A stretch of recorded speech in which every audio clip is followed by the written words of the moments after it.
Hello everyone, welcome back to my channel Neha Khan tutorial. So guys, finally मेरी dress की full cutting and stitching video आ गई है। इस वीडियो में आज मैं आपको दिखाने वाली हूँ कि मैंने इस ड्रेस को किस तरह से कट किया और किस तरह से इसको स्टिच किया। एंड मैं फैब्रिक की बात करूँ तो यहाँ मैंने इस ड्रेस को बनाने के लिए 3 मीटर फैब्रिक को यूज किया है। तो चलिए वीडियो स्टार्ट करते हैं। तो फर्स्ट ऑफ ऑल मैं शर्ट की कटिंग करूंगी एंड शर्ट के लिए बैक पार्ट की कटिंग कर रही हूँ। तो यहाँ मैंने फैब्रिक को 2 लेयर्स में फोल्ड करके रखा है, जिसकी चौड़ाई 13 इंचेस है।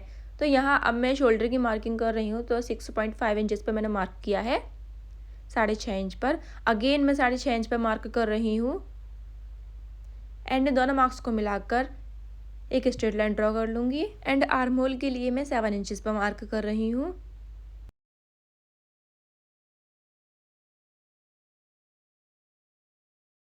आर्म होल की मार्किंग करने के बाद अब यहाँ मैं 10 इंचेस पे मार्क कर रही हूँ। उसके बाद यहाँ आर्म होल से मैं 6 इंचेस पे मार्क करके और यहाँ मैं 9.5 इंच पे मार्क कर रही हूँ। तो यहाँ से मैं अगेन 6 इंचेस पे मार्क कर रही हूँ एंड मैं अपनी जो मेरी टॉप की लेंथ है वो यहाँ मैंने 33 इंचेस ली है। अब ये जो मैंने मार्क किया था 6 इंचेस पर, और यहाँ अब कॉर्नर से तो एक मैं कर्व लाइन ड्रॉ कर दूँगी एंड यहाँ से अभी इस मार्क से वेस्ट तक मैं मार्किंग करूँगी इसकी। अब इसकी मार्किंग तो कंप्लीट हो चुकी है, अब हम इसकी कटिंग कर लेते हैं। तो बैक पार्ट की कटिंग होने के बाद अब हम फ्रंट पार्ट की कटिंग करते हैं। तो यहाँ मैंने अगेन फैब्रिक को 2 लेयर्स में फोल्ड करके रखा है। अब मैं इसके ऊपर इस बैक पार्ट को कुछ इस तरह से सेट करके रख दूंगी। फ्रंट पार्ट हमें थोड़ा सा चौड़ा कट करना होता है, तो मैं इसको इस तरह सेट करके मैंने तकरीबन 1.5 इंच चौड़ा से कट किया है। तो इसको मैंने सेम कट कर लिया है, लेकिन मुझे फ्रंट पार्ट जो है वो थोड़ा सा ऊपर से ऊंचा रखना है। मतलब आगे से फ्रंट पार्ट ऊंचा होगा एंड बैक पार्ट थोड़ा सा नीचा होगा। तो मैंने 3 इंचेस पे मार्क करके और मैं एक एक कर्व लाइन ड्रॉ कर रही हूँ, यानी मैं थोड़ा सा अप डाउन इसको रख रही हूँ। तो 3 इंचेस का फ़र्क है आगे पीछे पार्ट में। तो मैंने कुछ इसको इस तरह से कट कर लिया है, आपको दिख ही रहा होगा। अब हम नेक की मार्किंग कर लेते हैं, बिकॉज मुझे कॉलर का बनाना है तो नेक में छोटा कट करूंगी। तो यहाँ मैंने 3 इंचेस पे मार्क करके सबसे पहले तो मैं यहाँ ढाल दे रही हूँ शोल्डर पे। शोल्डर पे ढाल देना बहुत इंपॉर्टेंट होता है। तो यहाँ मैं बैक नेक के लिए यहाँ मैं 1 इंच पे मार्क कर रही हूँ और फ्रंट नेक के लिए यहाँ मैं 3 इंचेस पे मार्क कर रही हूँ। और मेरी ये जो नेक की चौड़ाई है वो मैंने 2.5 इंच ली है, 2.5 से 2.25 इंच। तो अब मैं बैक नेक को कट कर लेती हूँ। बैक नेक को मैंने सिर्फ बैक पार्ट पर ही कट किया है। इसको कट करने के बाद हम नीचे वाले पार्ट पर मार्क कर लेंगे इसकी चौड़ाई का। तो यहाँ मैंने इस तरह से इसको मार्क कर लिया है और अब मैं फ्रंट नेक भी अच्छे से ड्रॉ कर लेती हूँ। इसको ड्रॉ करने के बाद अब मैं फ्रंट नेक भी कट कर लेती हूँ।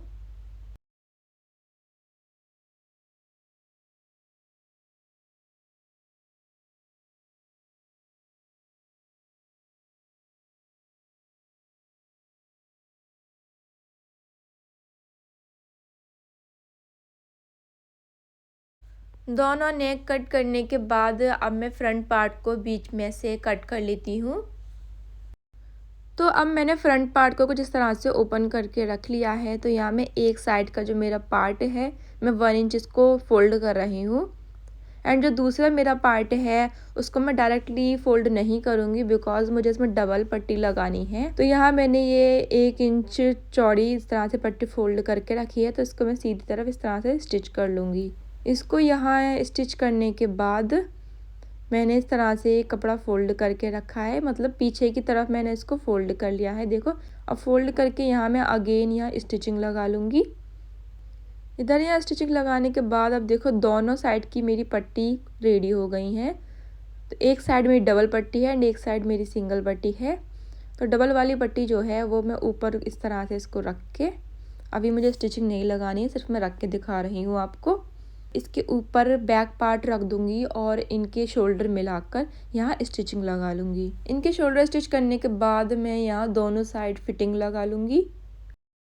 फिटिंग लगाने के बाद देखो मैंने यहाँ इसमें अंदर इस तरह से बटन लगा लिए हैं। नीचे वाले कपड़े पर बटन लगाए हैं एंड जो ऊपर वाली मेरी डबल पट्टी थी उसके नीचे वाली पट्टी में मैंने काज बनाए हैं। तो मेरे बटन बिल्कुल भी शो नहीं हो रहे हैं और ऐसा करने से मेरी ड्रेस थोड़ी सी और क्लासी लगेगी। तो अब यहाँ मैं इसके नीचे की किनारी फोल्ड कर देती हूँ अब हम यहाँ कॉलर लगाएंगे। तो कॉलर मैंने एकदम पूरा रेडी करके रखा है, बस मुझे इसमें स्टिच करना है। तो पीछे की तरफ से मैं कॉलर को लगा रही हूँ। जो मेरी फैब्रिक वाला पार्ट है उस फैब्रिक वाले पार्ट को ही मैं स्टिच कर रही हूँ। फिर इसको इस तरह से फोल्ड करूँगी, जो बुकरम वाला पार्ट है वो ऊपर आ जाएगा। तो अब मैं इसमें स्लीव्स अटैच कर लूँगी। तो देखिए अब ये मेरी शर्ट तो रेडी हो गई है। तो अब हम पैंट की कटिंग कर लेते हैं। तो यहाँ मैंने फैब्रिक को 4 लेयर्स में फोल्ड करके रखा है। तो यहाँ मैं पैंट की लेंथ के लिए 35.5 इंचेस पर मार्क कर रही हूँ, 35.5 इंच पर। बिकॉज़ यहाँ मुझे इसमें बेल्ट भी अटैच करनी है, तो इसलिए मैं इसमें 35.5 इंच पर मार्क कर रही हूँ, वरना मुझे अपनी पैंट की लेंथ पूरी लेनी पड़ती। तो यहाँ मैं नीचे से मैं 1.5 इंच पर मार्क कर रही हूँ। जो मुझे जितनी किनारी फोल्ड करनी है मैं उसके अकॉर्डिंग ले रही हूँ। आप 1 इंच भी ले सकते हैं, 1 इंच भी इनफ होगा। इसको स्ट्रेट ड्रॉ करने के बाद यहाँ तो मैं अपनी क्रॉच लेंथ 11 इंचेस ले रही हूँ। एंड ये जो मेरी पैंट की चौड़ाई है वो तकरीबन 11.5 इंच है। और यहाँ से मैं ऊपर से 10 इंचेस पर मार्क कर रही हूँ। और यहाँ से भी मैं 10 इंचेस पर मार्क करके अपना क्रॉच एरिया ड्रॉ कर लूँगी। बिकॉज़ मैं इस प्लाज़ो में माइनर सा ढाल दूँगी, तो यहाँ मैं नीचे से जो मैंने मार्क किया था 1.5 इंच, वहाँ से मैं 19 इंचेस पर मार्क कर रही हूँ। दोनों साइड से मार्क कर लेती हूँ। तो जो भी मेरी क्रॉच लेंथ थी 11 इंचेस, तो यहाँ भी मैं मार्क कर लूँगी। क्रॉस लेंथ मार्क करने के बाद जो मैंने 19 इंचेस पर मार्क किया था वहाँ से मैं तकरीबन हाफ इंच ले रही हूँ, हाफ इंच या 1 सेंटीमीटर इतना मैं मार्क कर रही हूँ। एंड इस साइड से मैं 1 या 1 इंच ले रही हूँ। तो मैं कुछ इस तरह से इसको ढाल दे रही हूँ। फिर इन मार्क्स को हम नीचे से कुछ इस तरह से ड्रॉ करके इन मार्क्स को अटैच कर लेंगे। तो यहाँ मेरा बहुत माइनर सा प्लाजो टाइप पैंट बन गया है ये। तो दोनों साइड से मैं इस तरह से मार्क करने के बाद इसकी कटिंग कर लूँगी।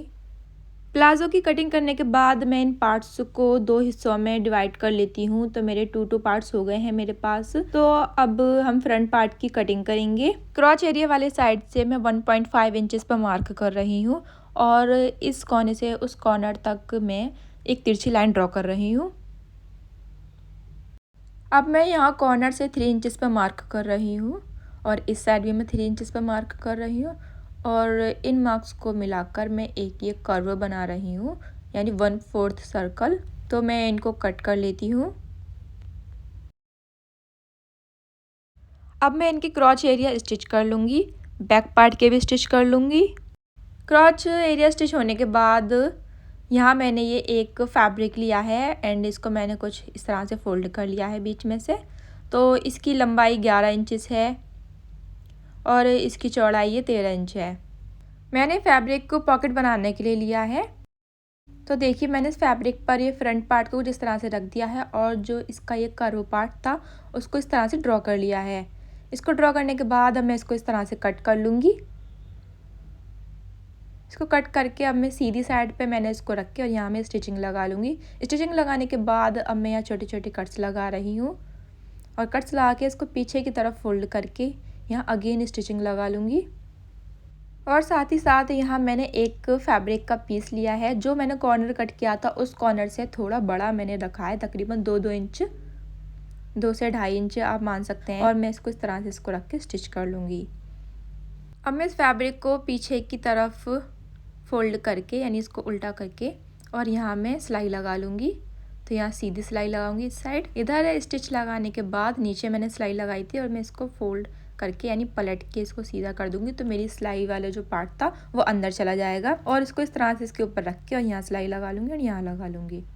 तो देखिए मेरी पॉकेट एकदम रेडी हो गई है। अब मैं फ्रंट पार्ट के ऊपर बैक पार्ट को रख के यहाँ दोनों साइड सिलाई लगा लूँगी। तो देखिए मैंने सिलाई लगा ली है और एक सिलाई लगाने के बाद यहाँ मैंने ऊपर से भी सिलाई लगा ली थी। आपको स्क्रीन पर दिख रहा होगा मैंने किस तरह से इसको पीछे की तरफ फोल्ड करके सिलाई लगा ली है। तो मैंने दोनों साइड सिलाई लगाई है। अब मैं नीचे की किनारी फोल्ड करके और यहाँ भी स्टिचिंग लगा लूँगी। तो मैं दोनों साइड ऐसा करूँगी। स्टिचिंग लगाने के बाद यहाँ मैं इधर फिटिंग लगा लूँगी एंड ये फिटिंग लगाने के बाद यहाँ मैंने 2 प्लेट्स भी डाल ली थी छोटी छोटी।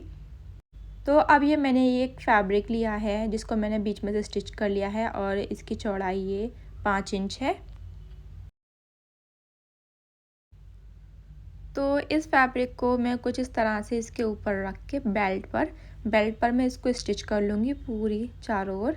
स्टिच करने के बाद यहाँ मैंने बीच में तकरीबन 1 से 1.25 इंच का ये मैंने पेस्टिंग पेपर लिया था और मैंने इसको स्टिच कर लिया है। और यहाँ मैं बेल्ट ले रही हूँ तो इसकी लेंथ करीब 11 इंच है। आप अपने अकॉर्डिंग जो भी आपकी वेस्ट हो आप उसके अकॉर्डिंग ले लें। तो यहाँ मैंने इसको पेस्ट किया है और मैंने एक ही लाइन ड्रॉ कर ली है चारों ओर।